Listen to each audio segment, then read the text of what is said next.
मेरे लिए बड़ी गर्व की बात है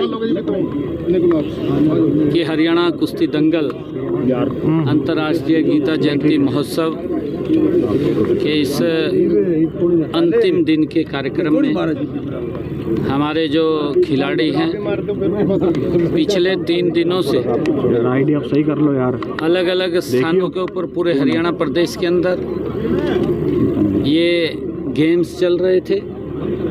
आज उसका समापन था।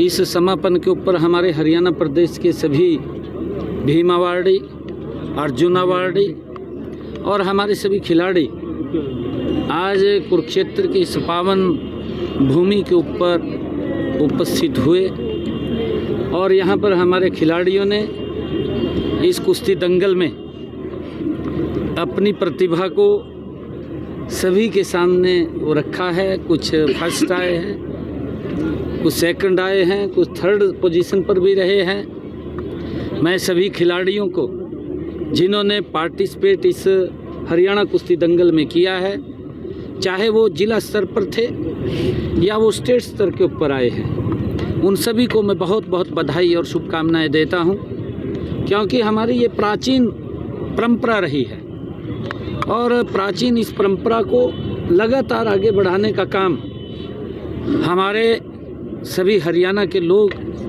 और हमारी सरकार मिलकर के इसको करती है। हमने खेलों को बढ़ावा देने के लिए नीचे 0 ग्राउंड से खेल नर्सरी शुरू की है। आदरणीय नरेंद्र मोदी जी ने खेलो इंडिया, उसके माध्यम से युवाओं को एक मंच दिया है और उसका परिणाम है कि 2014 के बाद हमारे देश और प्रदेश के खिलाड़ी निरंतर भारत का नाम ऊंचा कर रहे हैं और वो मेडल की एक बड़ी श्रृंखला वो लेकर के आ रहे हैं। चाहे वो गोल्ड मेडल है, चाहे वो सिल्वर मेडल है और चाहे वो कांस्य मेडल है, हर क्षेत्र के अंदर हमारे युवाओं ने अपनी प्रतिभा के झंडे गाड़े हैं। मुझे ये भी खुशी है जब पूरे देश के मेडल आते हैं, उन मेडलों में हमारे हरियाणा के युवा नंबर 1 के ऊपर आते हैं। ये हमारे लिए बड़े गर्व की बात है। मैं सभी युवाओं से अपील करना चाहूँगा कि हम इन खेलों का नशा करें, हम एजुकेशन का नशा करें। आज हरियाणा में बिना पर्ची बिना खर्ची के युवाओं को नौकरी मिल रही है, ये हमारे लिए गर्व की बात है।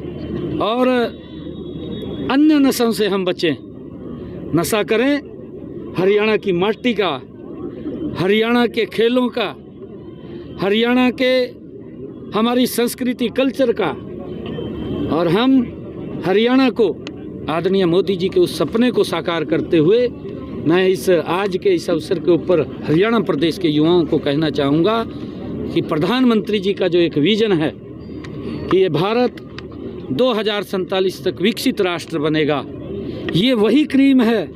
हमारे वो अर्जुन अवार्डी जो आज यहाँ उपस्थित हुए हैं, आज हमारे जो भीम अवार्डी यहाँ उपस्थित हुए हैं, ये वही खिलाड़ी हैं जो इस देश के लिए गोल्ड लेकर के आते हैं कि इस भारत को, इस हरियाणा को विकसित हरियाणा और विकसित भारत बनाने में अपनी भूमिका अदा करेंगे।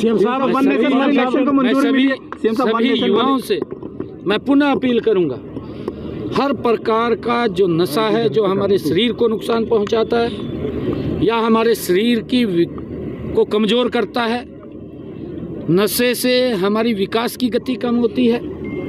किस युवा के अंदर क्या प्रतिभा छिपी हुई है, जब वो युवा मंच के ऊपर दिखाता है तब उसकी प्रतिभा निखर करके सामने आती है।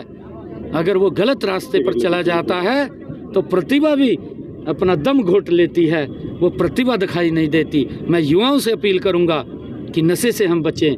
मैं सभी हरियाणा प्रदेश के आम जन से भी अपील करूंगा कि अपने बच्चों को नशे से दूर रखिए। उनको आगे बढ़ाने के लिए जब सरकार सपोर्ट कर रही है तो उनको आगे बढ़ाने का मौका दे रही है। मंजूरी मिल गई है वन नेशन वन इलेक्शन को, आज मंजूरी मिल गई है, कैबिनेट की मंजूरी मिली है वन नेशन वन इलेक्शन को। देखिए, ये आदरणीय प्रधानमंत्री जी का एक विजन था। उन्होंने कहा भी था कि देश के अंदर वन नेशन वन इलेक्शन के तहत ही चुनाव होने चाहिए। इससे क्योंकि पैसे का भी बहुत ज़्यादा मात्रा में दुरुपयोग होता था, वेस्टेज होती थी, विकास की गति रुकती थी।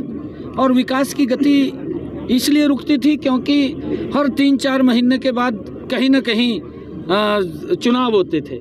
कभी पंचायत के चुनाव, कभी नगर पालिकाओं के चुनाव, कभी विधानसभाओं के चुनाव, कभी लोकसभाओं के चुनाव, कभी और कोई चुनाव आ जाता था।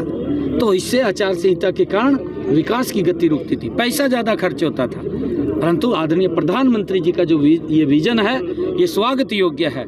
मैं प्रधानमंत्री जी के इस फैसले की बुरी प्रशंसा करता हूँ कि उन्होंने 1 इलेक्शन और 1 नेशन 1 इलेक्शन को जो मंजूरी दी है, उससे देश का खर्चा भी बचेगा, देश विकास की गति पर तेजी से आगे बढ़ेगा और आम लोगों को भी उसका आम जन को लाभ होगा। सीएम साहब, कांग्रेस है, कोई भी मुद्दा नहीं रहा जनता के बीच में जाने का, क्या कहेंगे? नहीं, कांग्रेस के पास तो मुद्दा ही नहीं था जब से, क्योंकि महात्मा गांधी जी ने कहा था आज़ादी के बाद कि इस कांग्रेस को ख़त्म कर देना चाहिए, परंतु उनके कुछ अपने हेतु थे, उनके नेताओं के हेतु थे और उसके कारण से वो कांग्रेस, जब सभी लोगों ने मिलकर के इस आज़ादी की लड़ाई के अंदर अपनी भूमिका अदा की थी, बहुत सारे ऐसे क्रांतिकारी वीर थे जिन्होंने इस देश की आज़ादी में अपने आप को न्यौछावर किया है।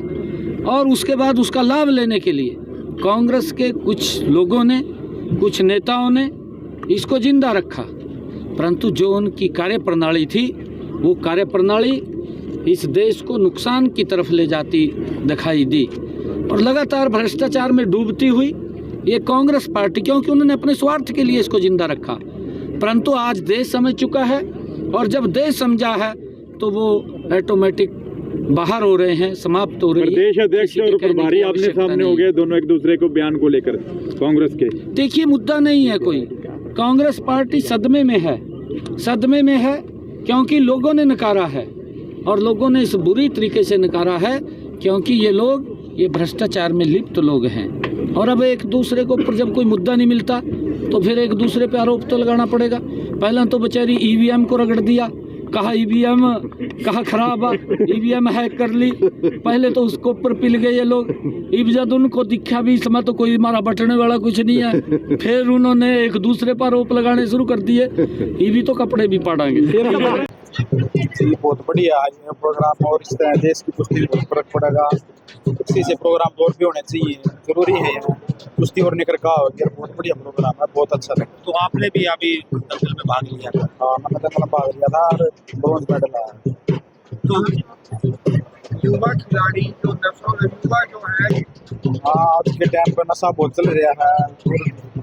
अगर ये गेम की तरफ थोड़ा ध्यान होगा तो उस चीज़ में फर्क पड़ेगा और स्वास्थ्य सही रहेगा देश का, और इसमें बहुत फर्क पड़ता है ऐसे कंपटीशन से। तो सरकार ने जो सुविधा दी है, क्या आपको लगता है कि और जरूरत है कोई? जरूरत अभी तो बहुत जरूरत है और सुविधा में तो थोड़ी और बढ़ानी पड़ेगी, और बाकी देशों से तो काफ़ी कम सुविधाएं मिल रही है खिलाड़ियों को, क्योंकि वो तो होना चाहिए ऐसे दंगल, लेकिन बहुत ज़्यादा होना चाहिए, जब जा उसमें फर्क पड़ेगा।